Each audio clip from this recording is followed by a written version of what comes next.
Hi friends, welcome to our channel Suchiraga creations. இன்றைக்கி வீடியோவில் பருப்பு பொடியும் வெயிட் லாஸ்க்கு யூஸ் ஆகிற கொள்ளு பூண்டு பொடியும் எப்படி பண்ணுறதுன்னு பார்க்கலாம்.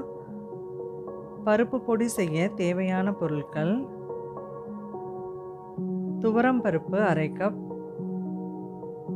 கடலை பருப்பு அரை கப், உளுந்து அரை கப், மிளகாய் வற்றல் 4,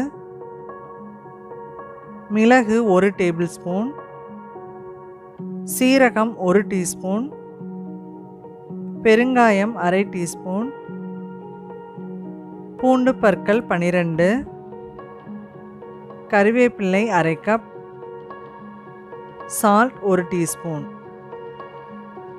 1/4 டீஸ்பூன் ஆயிலில் கருவேப்பிலை சேர்த்து நிறம் மாறாமல் வறுத்துக்கோங்க. மிளகாய் வற்றலையும் வறுத்துக்கலாம். ஸ்டவ்வை மீடியம் ஃப்ளேமில் வச்சுக்கோங்க. உளுந்தை சேர்த்து பொன்னிறமாக வறுத்து எடுத்துக்கலாம். துவரம் பருப்பையும் பொன்னிறமாக வறுத்துக்கோங்க. அடுத்ததாக கடலைப்பருப்பை சேர்த்து இதையும் பொன்னிறமாக வறுத்துக்கோங்க. மிளகை நல்லா படபடன்னு பொரியிற வரைக்கும் வறுத்துக்கோங்க. சீரகமும் நல்லா பொரிஞ்சு வர்ற வரைக்கும் வறுத்துக்கோங்க. அடுத்ததாக பூண்டை வறுத்துக்கலாம். கல்லுப்பையும் வறுத்து எடுத்துக்கலாம். பெருங்காயம் இந்த மாதிரி பொரிஞ்சு வர்ற வரைக்கும் வறுத்துக்கோங்க. வறுத்த எல்லாத்தையும் ஆற வச்சு மிக்ஸி ஜாரில் சேர்த்துக்கலாம். பருப்பு பொடியை கொரன்னு அரைச்சி எடுத்துக்கோங்க.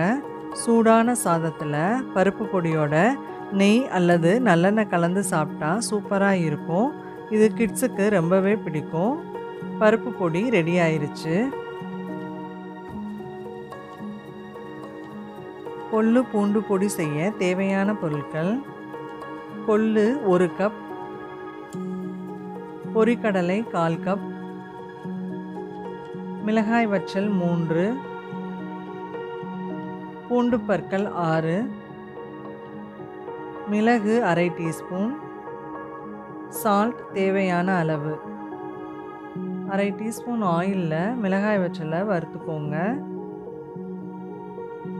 அதே ஆயிலில் கட் பண்ணின பூண்டை பொன்னிறமாக வறுத்து எடுத்துக்கோங்க. அடுத்ததாக கொள்ளை சேர்த்து மணம் வர்ற வரைக்கும் வறுத்து எடுத்துக்கோங்க.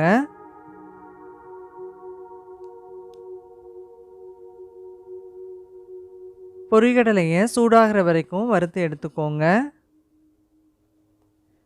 மிளகு பொரிகிற வரைக்கும் வறுத்துக்கோங்க. இது எல்லாத்தையும் ஆற வச்சிடலாம். இது கூட தேவையான அளவு சால்ட்டு சேர்த்து மிக்ஸி ஜாரில் சேர்த்துக்கோங்க. இந்த கொள்ளு பூண்டு பொடியை சூடான சாதத்தில் நல்லெண்ணெய் கலந்து டெய்லி சாப்பிட்லாம். இது வெயிட் லாஸ்க்கு ரொம்பவே யூஸ் ஆகும். கிட்ஸுக்கு கொடுக்குறதா இருந்தால் நெய் கலந்து கொடுக்கலாம். இந்த மாதிரி கொரன்னு அரைச்சி எடுத்துக்கோங்க. ரொம்ப நைஸாக அரைக்க வேண்டாம். இந்த 2 பொடியையும் ட்ரை பண்ணி பார்த்துட்டு கமெண்ட் பண்ணுங்கள். உங்களுக்கு இந்த வீடியோ பிடிச்சிருந்தா ப்ளீஸ் லைக் பண்ணுங்கள், ஷேர் பண்ணுங்கள், சப்ஸ்கிரைப் பண்ணுங்கள் அண்ட் மறக்காமல் பக்கத்தில் இருக்க பெல் ஐக்கானை கிளிக் பண்ணுங்கள்.